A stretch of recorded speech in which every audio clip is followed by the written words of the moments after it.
ఎన్నికల తరుణంలో కర్ణాటకలో అనుకోని వివాదం తెరపైకొచ్చింది. దివంగత నటుడు అంబరీష్ భార్య సుమలతపై మంత్రి రేవణ్ణ చేసిన వ్యాఖ్యలు కలకలం రేపాయి. తన అన్న చేసిన కామెంట్లపై రాజకీయ దుమారం రేగడంతో సీఎం కుమారస్వామి కలగజేసుకోవాల్సి వచ్చింది.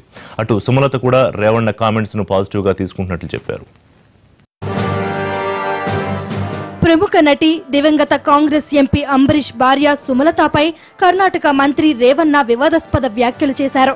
భర్త పోయి నెల రోజులైన కాకముందే ఆమె రాజకీయాల్లోకి అడుగు పెట్టాలని తహతహలాడుతున్నారని నోరుజారారు.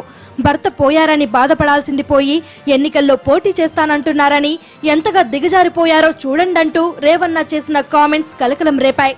ఈ కామెంట్స్ పై స్పందించిన సుమలత ఆ మాటలకు బాధగా లేదని, అవి తనను మరింతగా దృఢంగా మలిచాయని చెప్పారు.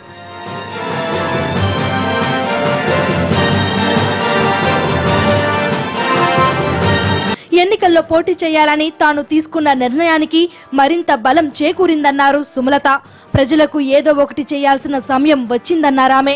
తన భర్త మరణం విషయంలో కామెంట్ చేసిన వారి మెంటాలిటీ ఏంటో ఇక్కడే తెలిసిపోతుందని ఘాటుగా వ్యాఖ్యానించారు. మహిళల పట్ల రాజకీయాల్లో ఎలాంటి అభిప్రాయం ఉందో రేవణ్ణ వ్యాఖ్యలతో తేలిందన్నారు సుమలత. ఆయన మహిళలందరినీ అవమానించేలా మాట్లాడారని అభిప్రాయపడ్డారు.